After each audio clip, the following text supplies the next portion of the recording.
Hello and welcome and namaste from New Delhi. You're watching DD India Live. I'm Gautam Roy. Coming up over the next 30 minutes. External Affairs Minister Dr. S. Shankar meets his Chinese counterpart Wang Yi in Beijing ahead of the SCO Foreign Ministers meet, stresses on de-escalation 9 months after the LAC drawdown. The Axiom Mission 4 undocks successfully from the International Space Station. Dragon capsule with India's group captain Shubhanshu Shukla is on its way back to Earth for a splashdown on Tuesday in the Pacific Ocean. The European Union warns of counter steps if the US tariff talks fail, calls 30% levy unacceptable.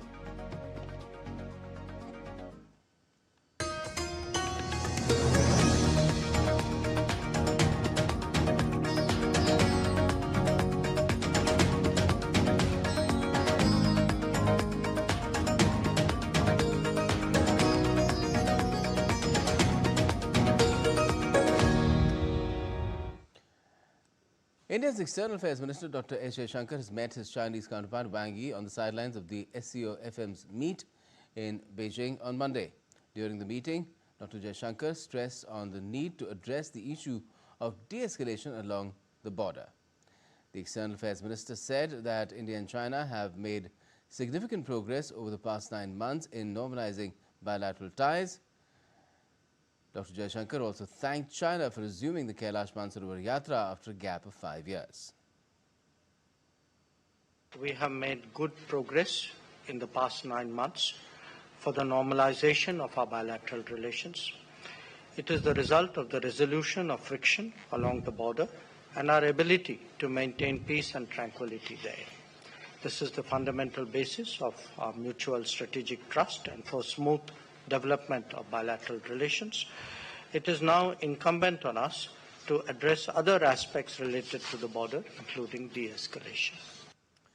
The minister added that both sides agreed that differences should not become disputes, nor should competition ever become conflict. Dr. Jaishankar added it is also essential that restrictive trade measures and roadblocks are avoided in the coming days.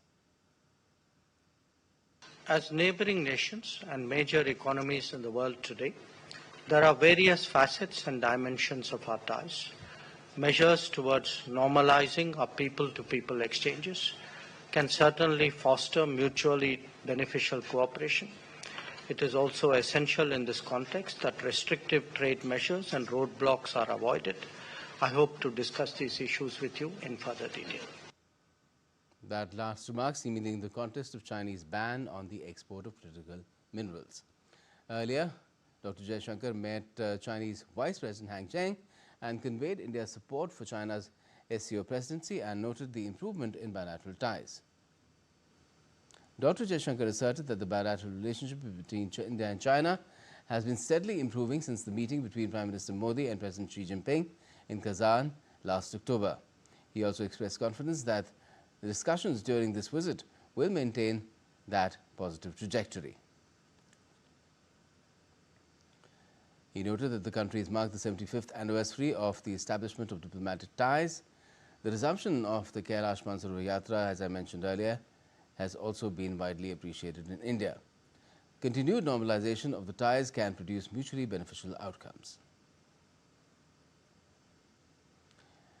Of course, Dr. Jaishankar will be participating in the Shanghai Cooperation Organization Council of Foreign Ministers meeting, which is to be held in Tianjin on Tuesday.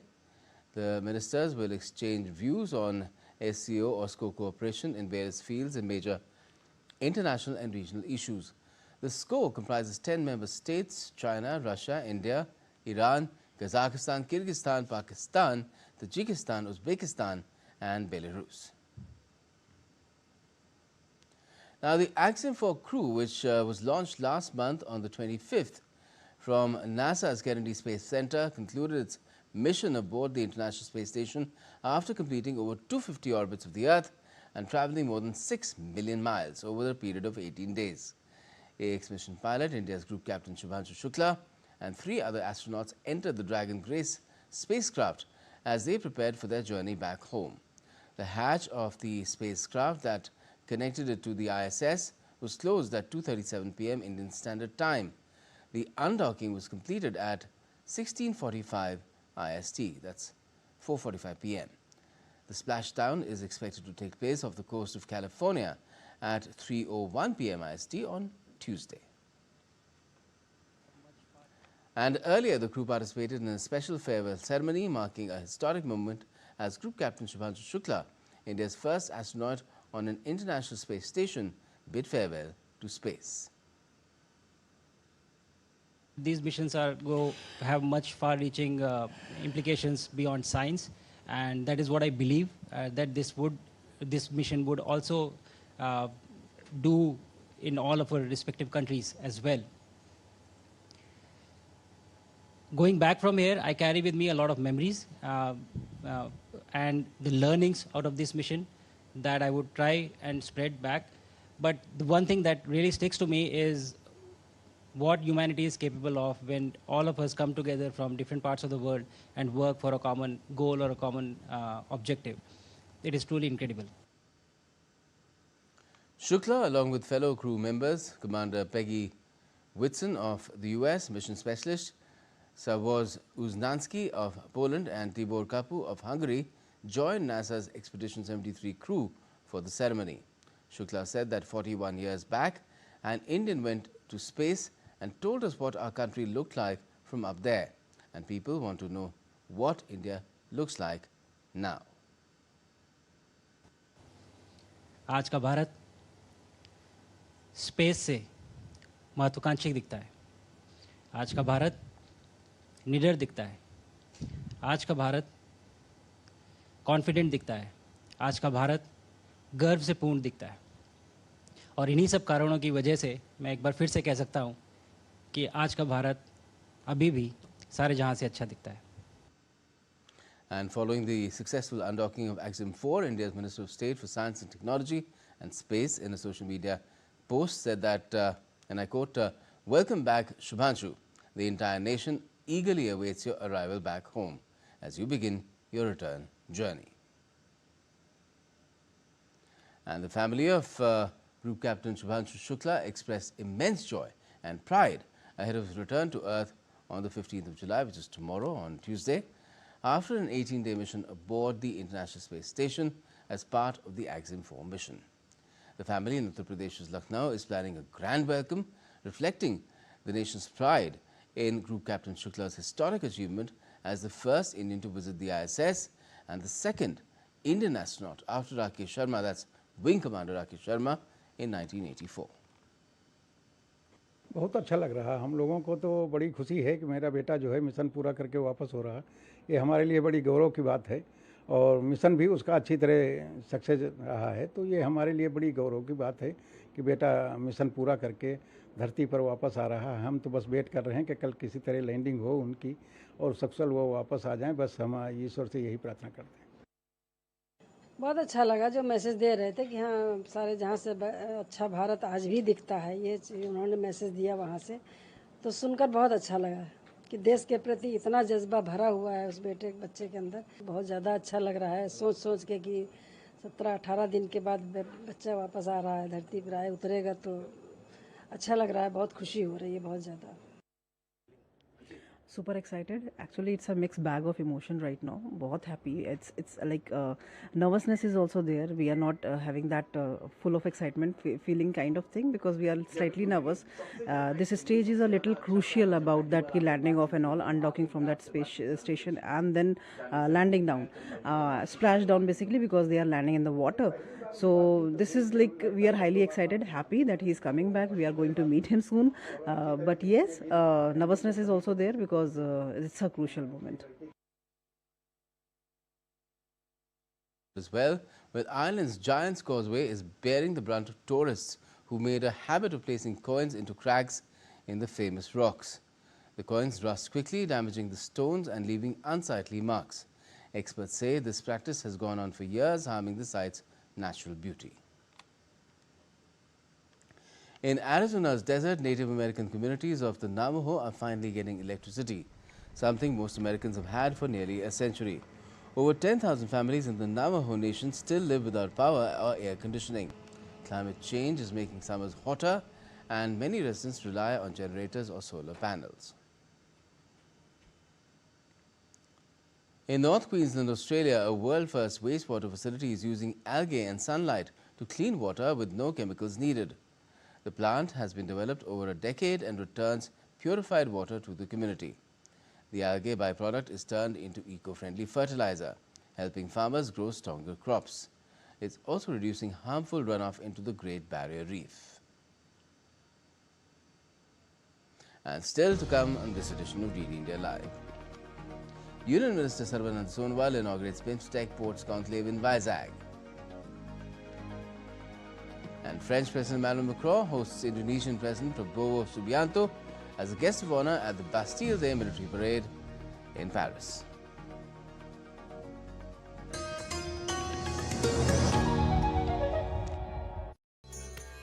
When I came here, I was very much, astonished by the food which is available here, the culinary food which is available from every part of India. It is impossible to get everything here done, and there are many, setup like the tawas and the oven, pizza ovens, everything. This is impossible to bring it here.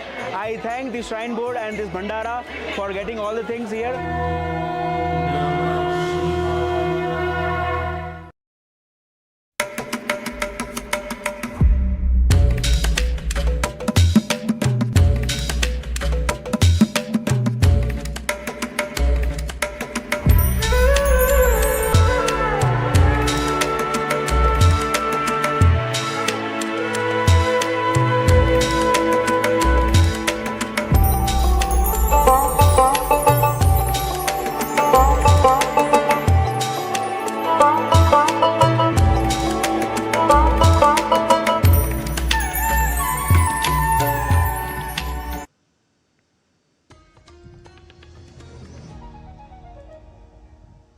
Welcome back. You're watching DD India Live. I'm Gautam Roy.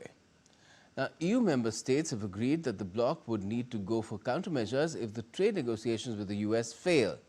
EU's trade chief Markos Sefcovic has said there is still a potential to continue negotiations. The EU, as you know very well, never walks away without genuine effort, especially considering the hard work invested, how close we find ourselves to making a deal, and the clear benefits of the negotiated solution. Meanwhile, Danish Foreign Minister said on Monday that US President Trump's 30% tariff threat is absolutely unacceptable. The European Commission has put forward a new list of US goods worth $84 billion that could be targeted by levies if tariff talks fail with the US. Today, we discussed the state of play and prospects for EU-US trade relations, including possible EU countermeasures, in light of the ongoing negotiations for an agreement in principle, as well as President Trump's announcement over the weekend of 30% general tariffs on the EU from the 1st of August, which I must say member states find absolutely unacceptable and unjustified. Moving on, US President Trump has announced plans to send Patriot air defense systems to Ukraine to bolster its defenses against Russian attacks. Trump did not specify how many weapon systems the US will provide, but stressed that the US would be reimbursed for its cost, that is the cost of the missile, by the European Union. This move has come just 2 weeks after Washington said it would pause some arms deliveries to Kyiv. Trump also said he has plans to meet NATO Secretary General Mark Rutte to discuss Ukraine and other issues. Well, I'm going to have a meeting with the Secretary General. It's coming in tomorrow.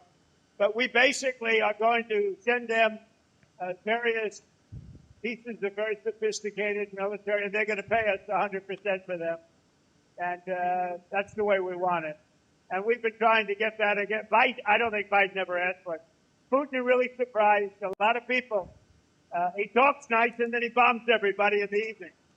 But there's a little bit of a problem there. I don't like it.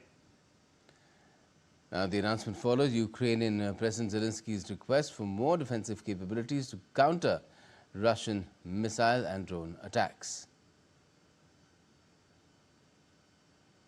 And in the meantime, Zelensky met with US Special Envoy to Ukraine, Keith Kellogg, in capital Kyiv on Monday. Speaking during the meeting in the presidential office, Zelensky said he spoke to Kellogg about air defense. Zelensky wrote on social media platform X that they also discussed sanctions against Russia. We had very good conversation with General just now, and thank you, General, for coming. And thanks, we have often meetings with you and your team. Thanks to your team also for coming to Kiev. Thank you so much. We are thankful to President Trump for his all messages and very strong decisions about resuming delivers for us, and we are thankful for bipartisan support. And of course, we had very good conversations in Hague, and we had with President, and we had very good phone conversation. We made some decisions, very positive for both countries. And just now we spoke about air defense with General. Meanwhile, the Kremlin on Monday said that the big picture of President Trump's remarks about supplying Patriot air defense missiles to Ukraine was that the U.S. arms and ammunition deliveries to Kyiv have continued and are still continuing. Kremlin spokesperson Dmitry Peskov said that Kyiv was obviously in no hurry on the third round of peace talks, adding that Russia was ready for them and awaiting clarity on the timing from Ukraine. Meanwhile, Russian President Vladimir Putin had told Donald Trump over phone on the 3rd of July that Moscow wants a negotiated end to the war, but will not step back from its original goals. Rising concerns over Iran's nuclear program have resurfaced as Tehran warned on Monday that it would respond to any reimposition of United Nations sanctions. European powers could trigger the snapback mechanism from the 2015 deal, restoring sanctions if no agreement is reached. Western countries continue to accuse Tehran of covertly seeking nuclear weapons capabilities, allegations Iran firmly denies. Meanwhile, there is no date yet for fresh US-Iran nuclear deal talks. Taiwan's military police conducted a logistics drill in Taipei's subway system during the early hours on Monday as part of the annual Hankuang exercise, simulating troop and supply redeployment. The Air Force's first tactical fighter wing executed a nighttime runway repair drill on Sunday, mimicking recovery from an enemy attack. Senior officials emphasized that the unscripted drills replicate full combat scenarios, starting with simulated attacks on communication systems, escalating to a full invasion. The exercises aim to demonstrate Taiwan's resolve to counter Chinese aggression amid Beijing's intensified military pressure and sovereignty claims, which Taiwan firmly rejects. Now, India's Minister for Ports, Shipping and Waterways, Sarbananda Sonowal, launched the two-day BIMSTEC Ports Conclave in Visakhapatnam. The second edition of the BIMSTEC Ports Conclave aims to boost intra-regional trade, connectivity and maritime technologies by sharing best practices among member countries. Focusing on the theme Navigating the Future, Blue Economy, Innovation and Sustainable Partnerships, the conclave brings together ministerial delegations, port authorities, maritime experts and business leaders from BIMSTEC member countries. Speaking on the occasion, Minister Sonowal said that India's Neighbourhood First policy exemplifies its commitment to leading cooperation in the regional maritime sector. In the next 20 years, India's port handling capacity would have grown over 3 times to 10,000 million tonnes per annum, with 13 deep draft megaports, 14 port-based green hydrogen hubs, and we would be ranked among the top 5 shipbuilding nations globally. The India story also benefits the entire BIMSTEC region. Collective action here will allow us to redefine BIMSTEC role in global trade, ensuring resilient and diversified supply chain. French President Emmanuel Macron on Monday hosted his Indonesian counterpart Prabowo Subianto as the guest of honor at the Bastille Day military parade on Paris' Champs-Élysées. Marking the 75th anniversary of France-Indonesia relations, the event featured 500 Indonesian troops, including 200 drummers, leading the parade, a historic first. Macron and Popovo observed fighter jet flyovers and ceremonial marches, symbolizing strengthened defense ties. Discussions included potential deals for Rafale jets and Scorpion submarines.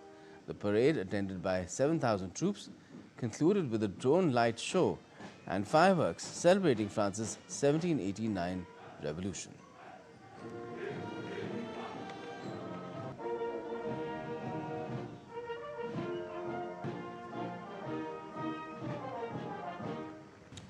Now, France celebrates Bastille Day every 14th of July. It's not just about parades and national holiday. It is a celebration of freedom, the power of the people, and democracy. Let's see why the 14th of July is called the heart of the French Republic. DD India's Rohini Gosavi reports. July 14, 1789. The day of the rise of democracy in France. The people of the France stood up against monarchy that had ruled for more than 1,000 years. This was the time when ordinary people were suffering from high taxes, hunger and unfair treatment, while King Louis XVI and nobles were living in great luxury. This gap between the rich and the poor led to growing anger among French people. The storming of the Bastille became a key moment in history. I'm here at Place de la Bastille, a powerful symbol of France's fight for freedom. It was right here people rose up against royal power. They brought down the powerhouse of the king and sparked the revolution that reshaped the nation. On July 14, 1789, people in Paris marched to the Bastille, a prison that showed a king's total control. They broke the wall, freed few prisoners and took the weapons. This action showed that they were ready to fight back. The storming of the Bastille began the French Revolution, which ended the monarchy and brought ideas of liberty, equality and fraternity. These values still define the spirit of French Republic. More than 200 years ago, French people said enough to injustice. They refused to live in poverty and follow unfair rules. They wanted equal rights and fair chance to live with dignity. This brave stand of ordinary people started a revolution. The French Revolution changed the country forever. The monarchy was overthrown and France became a republic where the people had a voice. The rise of democracy brought new hope with promises of freedom, equality and justice for all. This revolution was not just about breaking down the walls. It was about building a new system where every citizen mattered. These values laid the foundation for fair and free societies around the world. In 1880, July 14 was declared a national holiday to remember the Bastille and all that it stood for. The day celebrates not just the fall of the Bastille, but also the ideals of democracy and freedom that the revolution brought. Every year, people in France and around the world honor this day as a symbol of courage and hope for the better future. This is Rohini Gosavi in Paris for DD India. Now let's talk about sports, and the third test between India and England is headed for a thrilling finish as England need 2 wickets to secure a famous will, while India require less than 50 runs for victory on the 5th day at Lord's. England claimed 4 wickets in the opening session, but Ravindra Jadeja and Jasprit Bumrah have kept them at bay with their dogged resistance. Fast bowler Jofra Archer removed Rishabh Pant and Washington Sundar. Ben Stokes got rid of KL Rahul and Chris Wokes removed Nitish Kumar Reddy. England have set 193 runs for India to win. The 5-match series is poised level at 1-1, and right now India are at 147 for the loss of 8 wickets, needing 46 runs to win. So India and basically it's Ravindra Jadeja and Jasprit Bumrah. It's gotten down to them. Ravindra Jadeja has been plugging along. He's scored 42 runs for 131 balls played so far, and even Jasprit Bumrah has got to 5 runs in 51 balls. So they're both trying to either get to that target that England set for them, 193, right now at 147, or they're trying to play out the overs for a draw. And now we've got some breaking news coming in. India's aviation regulator, the DGCA, has directed airlines to inspect the fuel switch locking mechanism in Boeing aircraft. The move follows an earlier warning from the US Federal Aviation Administration, that's the FAA, in 2018, which highlighted a potential risk, the fuel control switch, which could accidentally disengage mid-flight, leading to engine power loss. Authorities are now ensuring checks to prevent such malfunctions. So that's the latest that's coming in on that ill-fated flight which took off from Ahmedabad, where a total of 270 people, mostly on board that flight, the Air India flight, but some on the ground as well. As you can see, the damage to the buildings on the ground too here in this footage that we're showing you. That had taken place, and now, since we've had an interim probe report from the designated authority, which mentioned that it was the fuel switch that was either put off or it went off somehow, that these checks have been recommended. And as we get more on this particular decision that has been taken by the airline regulator in India, DGCA, Director General of Civil Aviation, we will keep you updated on that as well. And that's all we have for the moment in this edition of DD India Live. But let us know your thoughts on the news of the day. And for those on the go, you can get all the latest news and updates from India and across the world on DD India's mobile app.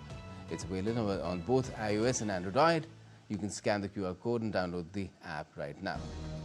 And we'll be back with more news as it breaks here on DD India. I'm Gautam Roy, and from all of us here in Delhi, thanks for watching DD India Live.